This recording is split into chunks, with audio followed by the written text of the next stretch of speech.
It says, if it be so, our God whom we serve is able to deliver us from the burning fiery furnace, and he will deliver us out of thine hand, O king. But if not, be it known unto thee, O king, that we will not serve thy gods, nor worship the golden image which thou hast set up. When the situation heats up. Brothers and sisters, when our personal situations are hot, they foster an assurance in God. It fosters reliance in God and trust in God. The vicissitudinal nature of life causes one to experience situations that elevate our blood pressure, that cause the palms of our hands to sweat, that test our willpower, and that frays our nervous system. Anybody ever been in a situation like that? Frank Sinatra once said that in life you're riding high in April, but you're shot down in May. And I must state early that every situation is not necessarily a hot situation.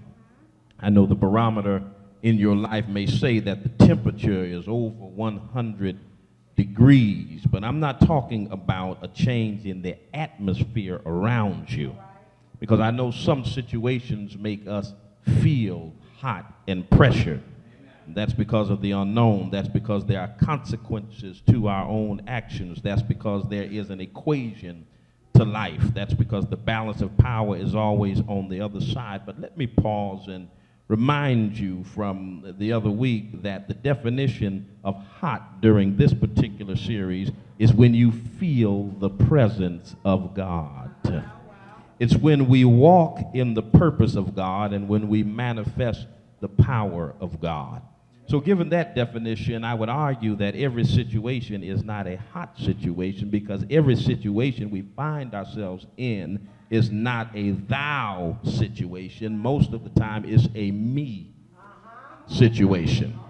Most situations are really about us and not about God. In life, we will face 5 basic types of situations.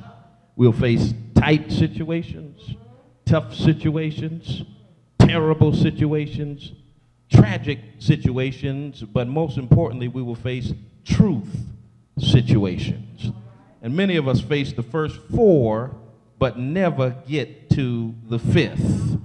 And that's because a truth situation is the only situation that is hot, because it requires the presence of God.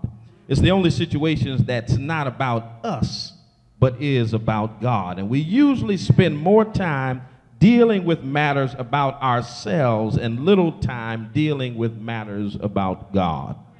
In other words, we get in trouble for our own wayward actions, but never get in trouble for God's upward actions. So if the operative definition for hot during this series is the presence of God with our life, the purpose of God for our life, and the power of God in our life, then as a result, a hot situation is one that manifests God's presence, that demonstrates God's purpose and magnifies God's power. And I'll argue that the only hot situation in life is a truth situation. First of all, there's a tight situation, and that's when the boundaries of life constrict us. That's when we find ourselves with limited options. The proverbial issue of being between a rock and a hard place. When we look at 1 Kings 7, we find that there were men with leprosy at the entrance of the city of Samaria. And there was a famine in the city. They had no food where they were, and the enemy ahead of them had food. And if they went into the city, they would die. But if they stayed where they were, they would die. So they had to make a decision. So they decided, let's go into the camp of our enemy. If they spare us, we will live. If they kill us, then we die. Every now and then we're in a tight situation where you're if you do and if you don't. Am I in the right house? Amen. Where you've got to make a decision that does not have good consequences no matter which decision that you make. Touch somebody, ask them, you ever been in a tight situation? And then we have a tough situation. A tough situation is when circumstances overcome us. That's when justice is truly blind and the scales do not tilt in our favor. We remember in Matthew 14, Herod had placed John the Baptist in prison, and the daughter of Herodias dances for Herod and pleased him, and Herod promised to give her anything that she asked for. And she said, give me the head of John the Baptist. And John the Baptist was beheaded not because he broke any law, not because he did anything wrong, not because he violated some law. It's just because. Amen. Brothers and sisters, every now and then we will be in a tough situation when we face negative consequences, not because we did anything wrong, it's just because. We were in the wrong place at the wrong time. We were hanging out with the wrong folk, and they got us in a tough situation. Anybody ever been in a tough situation? Amen. And then we have the terrible situation, and that's when forces seek to destroy you. That's when forces draw you into demonic schemes. When we look in the book of Luke, we see an evil spirit comes out of a man, and it goes through arid places seeking rest and does not find it. Then it says, I will return to the house that I left. And when it arrives, it finds the house swept and clean and put in order. Then it goes and takes 7 other spirits more wicked than itself, and they go in and live there, and the final condition of the man is worse than the original condition of the man. That is a terrible situation when you think things ought to get better, but they actually get worse. You ever been in that situation where it seemed like things, you had no way to go but up? But just when you thought you couldn't go anywhere but up, things got worse. Mr. Murphy started knocking on your door. Everything that could go wrong did go wrong, and you were in a terrible situation. Then you have a tragic situation, and that's when life just overwhelms you. Has anybody just been overwhelmed? The kids are acting crazy. You can't stand your boss. The bills are coming out your ear.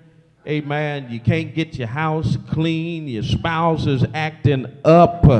Amen. Your car won't act right. Amen. Just seems like everything is going wrong and life is just overwhelming. You wake up and you're stuck. You're just frozen because you don't know what to do first. You got so much to do, just life overwhelms. You walk around with a headache, stress, your blood pressure is up because life just overwhelms you. That's when the interim nature of life becomes your reality. Anybody remember a brother by the name of Job? Job was in that kind of a tragic situation. He lost everything that he had, and even when he lost what he had, he worshiped God and said, naked I came out of my mother's womb, and naked shall I return. The Lord gave and the Lord takes away. Blessed be the name of the Lord. And just then, when he thought things would get better, things got worse. But then we have a truth situation, and that's when life presents us with a moral decision that we have to make. That's when we have to make the Joshua decision, when Joshua stood up on the mount in the 24th chapter of Joshua and said, choose ye this day whom you will serve, but as for me and my house, we will serve the Lord. Dr. Martin Luther King immortalized the words of James Russell Lowell. He said, once to every man and nation comes the moment to decide. In the strife of life with falsehood for the good of evil side. Some great cause, some great decision, offering each the bloom or blight. And the choice goes by forever twixt that darkness and that light. Then to side with truth is noble when we share her wretched crust Ere her cause bring fame and profit, and 'tis prosperous to be just. Then it is the brave man who chooses while the coward stands aside, till the multitude